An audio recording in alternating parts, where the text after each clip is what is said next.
Alright everybody, welcome back. This is the BLUENOSE build.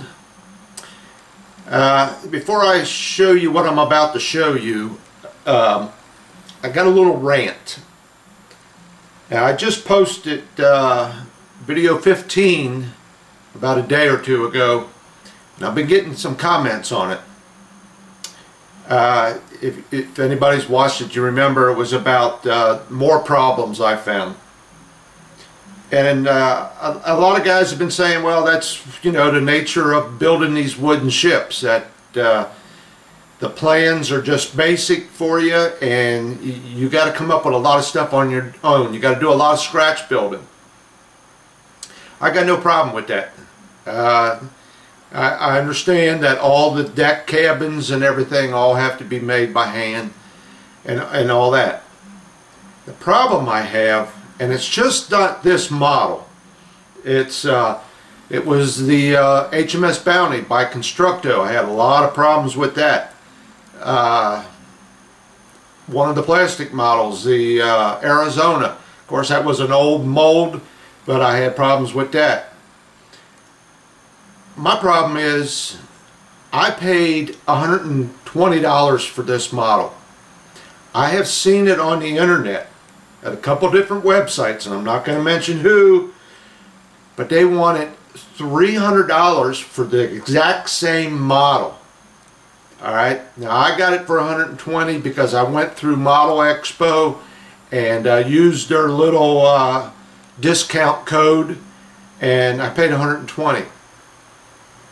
Had I been one of those guys that paid $300 for this model, and this is what I get, I'd have been highly upset. I'm upset as it is over these model makers and their quality control. And we're going to just put this to rest in this video. Probably won't talk about it anymore. But where is their quality control? I know someone had to put this model together. Probably someone that they either hire or works for them put this model together and had to come into them and say, look, I found some mistakes. I found a couple pieces that ain't right. So what do they do? Just say, okay, all right, thanks for your information, and then just throw the wood in the box and sell it to you? For $120, I expect a little more. Now, you know, why am I throwing such a big fit over the laser cut part? Well, that's what you're paying for. You know, you're paying for directions that follow the flow of the ship being built. You're paying for plans. Them plans are expensive. You can order these plans from them. They're expensive. But there's a lot of mistakes on them. You know? I just, you know what they say, you get what you pay for. But when you pay $120 for a model, you expect a little more in quality control.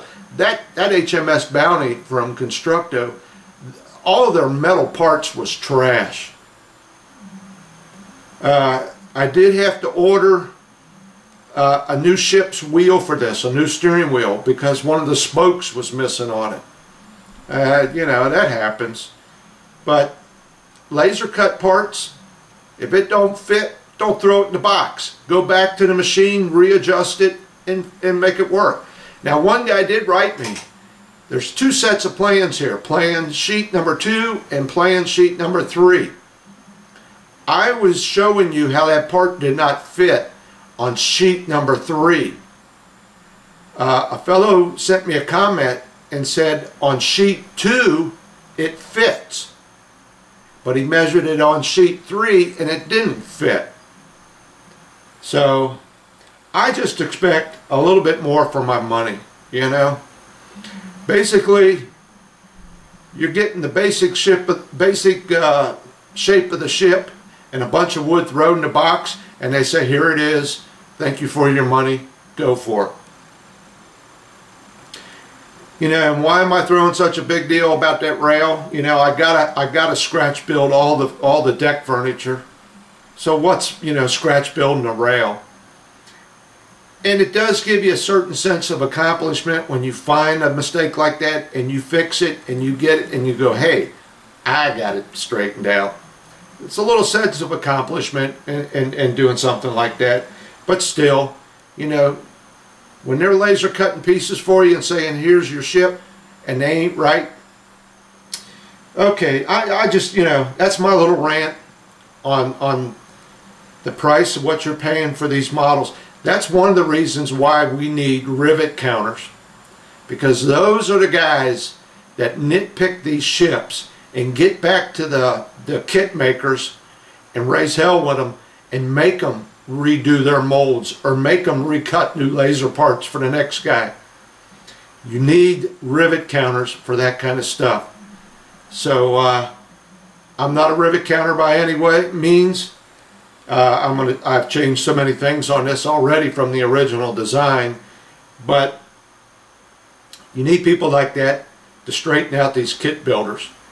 So I'm going to show you what I've been up to, and we'll go from there. So let me get the camera turned around. Alright, so here we are. I've got everything laid out here to show you what I'm doing and what you're going to need. I am making my chain plate with the little Deadeyes on them. Alright? Okay. This here is what I'm going for. There's the Deadeye. There's the chain plate. This is what I'm going to try and make. I'm going to show you how I wrap this wire around this Deadeye and make this loop on this chain plate. Now they show you filing down the edge of this chain plate. I didn't do that. I just didn't do it. It seemed like an unnecessary step. The results I got are nice, are very nice, and I didn't do this little extra step here. You can do it if you want, but the way I did it, no.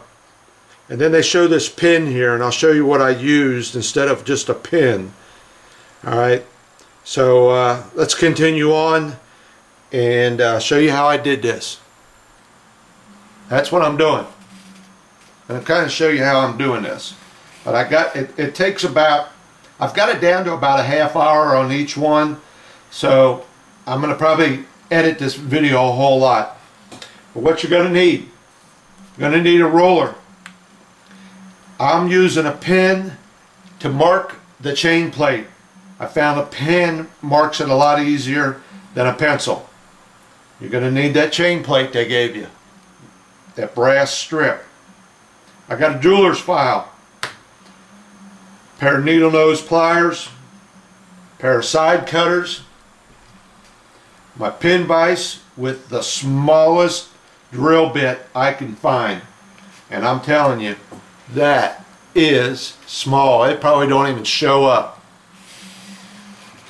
And I got a little tool here in case I need it, and a little pair of tweezers in case I need them.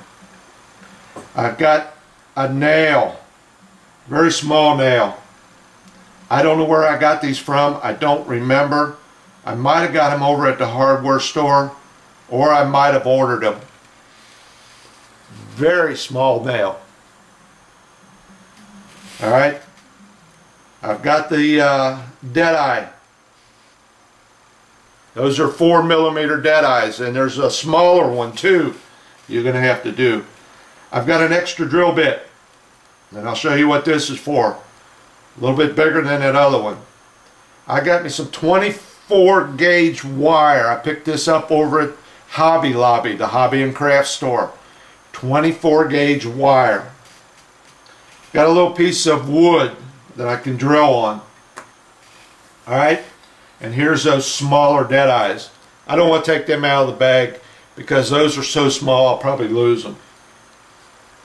Alright, so I'm going to show you, get you through the basic process of how I did this.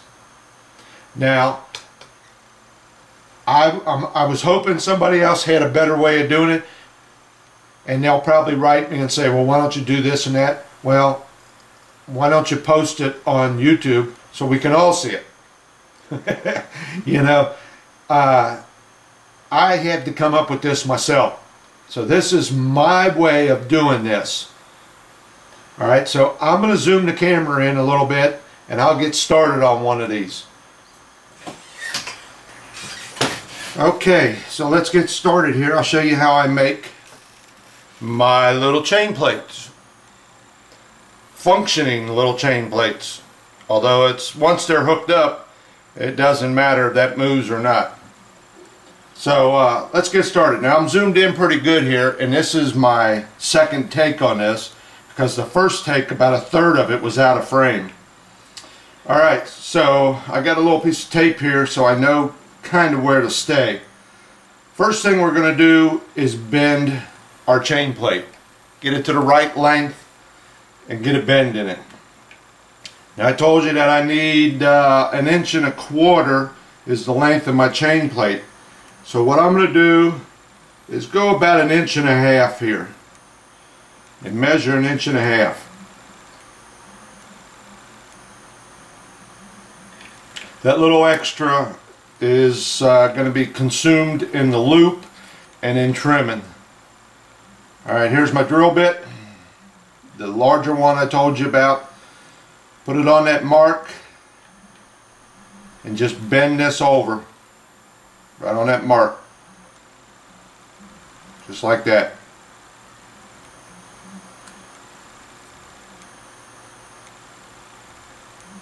So that's what you end up with, something like that.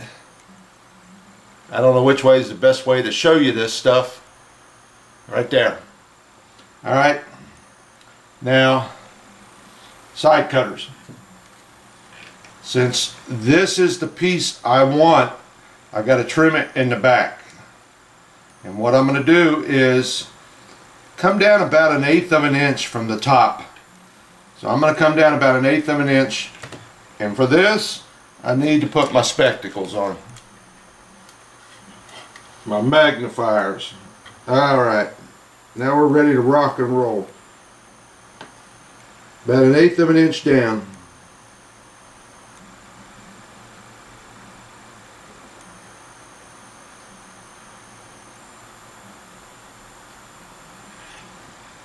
And sometimes these snippers will snip this right off and other times they won't.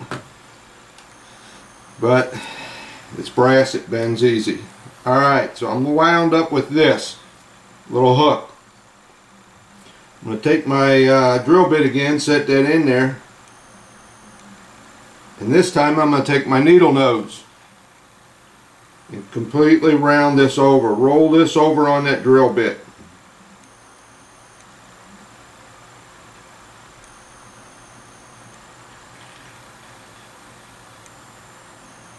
Okay, make sure she's straight. She's got a little crooked on me. Okay, so now you wind up with a little loop there. So now I'm going to take that and bend the whole thing back a little bit to center it. Making sure this loop stays closed and bend it back.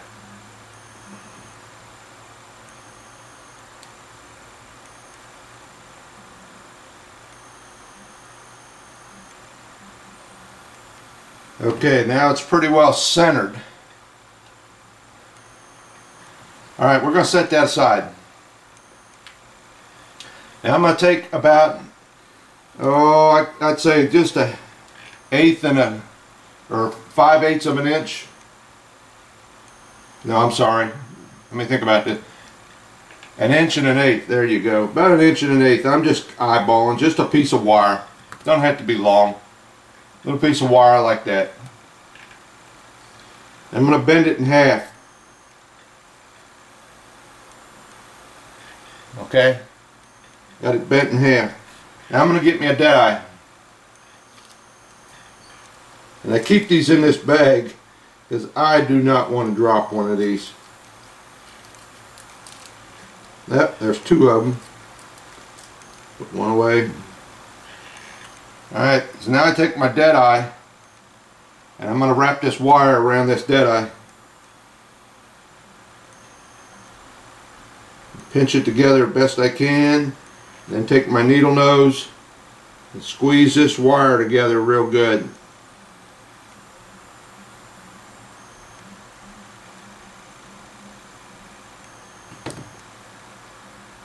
Okay, so now you wind up with that. Alright, you see that? Now I'm going to go back to my drill bit again and take this thing and set that drill bit right up against the bottom of that deadeye and roll these two wires over that I just crimped together. Okay, so you got something like that.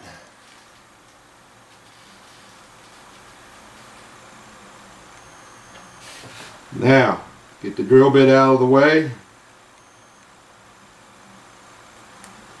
And what I like to do, and I know my hands are in the way, but let me tell you something. This is not easy. And then I take the deadeye out of it. Okay, so now I'm wound up with that. I'm going to stick this drill bit back up in there again. Alright. And I'm going to snip off just enough wire so that I can keep, I want to roll this wire over this drill bit. So you can see I got way too much wire. So I got to snip the ends of them wires off just enough so I got what's left will roll over this drill bit and make a loop.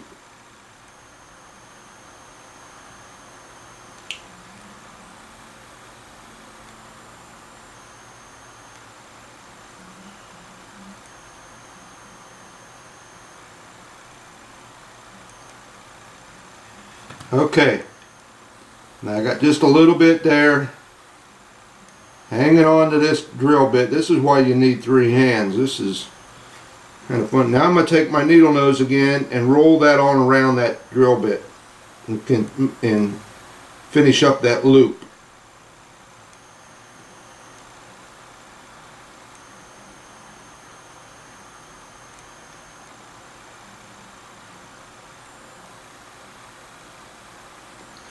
Alright, so now this is what I got. Alright, right there. Take it off of the drill bit and let's get this deadeye back in there.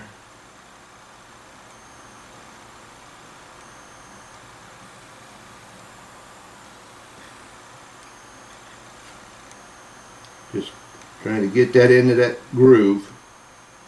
Okay, there it is. Kind of bring it together just a little.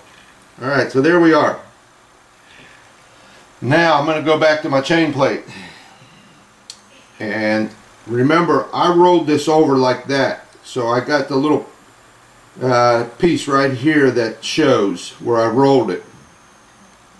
And I'm going to put that in the same direction that these two loops went. So when I put it on the ship, all this will be facing towards the inside of the ship and it won't be seen from the outside. So now you got to get this right in here between them two little loops like that. And take one of these nails. Now here's where these nails come in at. And if you remember, I was showing you in the drawings, it said a pin. Well, this is kind of what I'm using. Now, if you was to use a pin, like they're showing you in the directions, I guess you would have to glue it on there some way. How else are you going to keep that pin in there? And I'm afraid if you glue it, you're going to lose the ability for this to move. So I came up with this nail. Now the one side of the nail has got the head on it, and it will not go through that hole, that loop you made in that wire. And it looks like a nut or a bolt or something. The only problem is the other end is going to have to be bent over. So what I'm going to do is pull this on through and bend it at a 90-degree angle, this nail. And this nail is so thin you can do it by hand. Now you can do this with wire or something, but somehow, some way, you have to get a pin in here to connect these two together. Alright, now I got that nail there. If you can see, that little nail is sticking out right here, bent over. Now I'm going to trim that off. And I might have said that I got this down to a half hour. Well, it looks like I'm getting it down to about 15 minutes or so, or 20 minutes. I told you, once you start doing this, you'll get better at it. Now I'm going to trim this nail off pretty far down, just so I got enough hanging out there that it don't pull back through like it just did. See if I can get it back in there.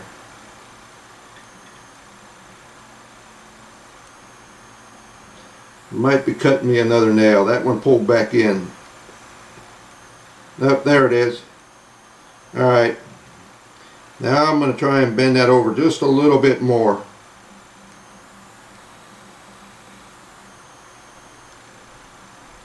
So it won't pull back in there.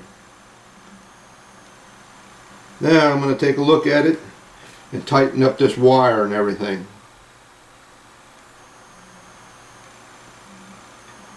Tighten it up around that deadeye.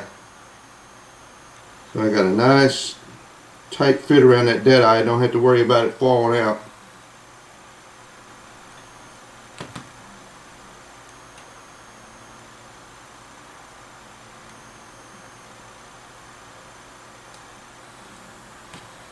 Just cleaning it up.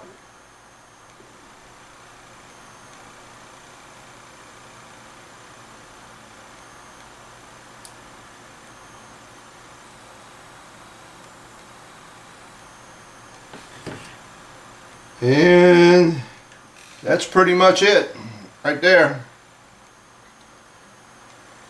If I can get it off my hand.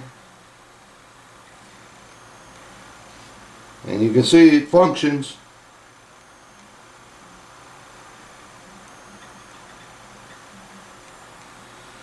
Okay, I hope I was in frame on most of this, as I don't want to do this again, although I do have to make about 7 more. Then I'll just take and lay it on here on this piece of wood, match it up with the good one that I got.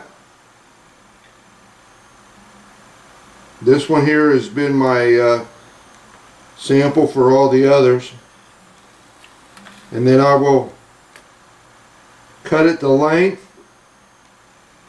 and drill my holes.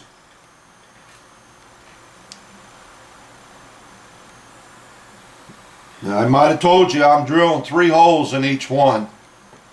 Kind of spaced them out a little bit. So there's the one I got to drill, and there's the one that's finished. And that's how I do it. Now, I did see a guy on the internet who he pre-cut. What he done was he figured out how long this piece of wire had to be around that deadeye. He figured that out, and he cut himself a piece of wire and then made 2 loops on the end of it. Okay, and then took that piece of wire and then wrapped it around the deadeye and did what I did, connecting it to the chain plate. The only problem I see with that is you have to be exact, and I mean exact, on the length of this wire, because if you're not, some of them will be a little more spaced in between the chain plate and deadeye. So you have to be exact with that wire. And then to try and bend over this little edge. Now you could probably do it with a pair of needle nose, but that seems like an awful big loop. That drill bit, if you can see how small that drill bit is, I'm wrapping it around. And to try and wrap a wire on the end, I didn't try it. It might work, probably be easier than this, I don't know. But this is the way I did mine. So it's up to you. Alright, I think that's it. Thank you very much. Okay, I'm back. I figured maybe I better show you how you can get the holes in these deadeyes, or this chain plate. Now, I've got, like I said, the smallest drill bit I could find. I'm not sure I think it's a 0.05 millimeter. I'm not sure though. But I just take this little block of wood and lay it up here and lay it against my sample piece here and just eyeball the center of that at the right distance as the other one and just start drilling away. Takes a little bit because this drill bit being so small going through that brass. Now I found another way to do it, and that is you could take a thumbtack. I took a thumbtack and I laid it up on here, and I took a little jeweler's hammer, found where I was going to put this mark at, this hole, and hit this a couple good whacks with a jeweler's hammer, and it will poke a hole in that brass. The only problem is, and I don't know if it's showing up, but let me turn the camera lens thing around here. It kind of bends and warps and does all kinds of crazy things, and if you're not careful, you just want the tip of this to go in, and if you're not careful it goes in too far, then it's too big of a hole. But it just it actually, when I hit on it here, and I'll show you what it does. I don't have the hammer, but it will take and it will bend this up. As that point's going in, the brass comes up like that. Then you got to straighten it all out. Now these little nails I'm using for the pin to make this thing work are the same ones I will use to nail to the side of my ship. If you can see that, gives you a nice little head on it there. It almost looks like a rivet. What I'll do is when I go to put this up on the ship, I will take this little drill bit and drill about halfway in to that of the length of the nail, and then just drive it in the rest of the way, and that should work. That's what I did on the Bounty. Okay, I think that's it for sure. But if you think these are a treat and you're having trouble with these, wait till you try these other little ones, these other little Deadeyes. Luckily you only got to do 4 of those, so it ain't fun.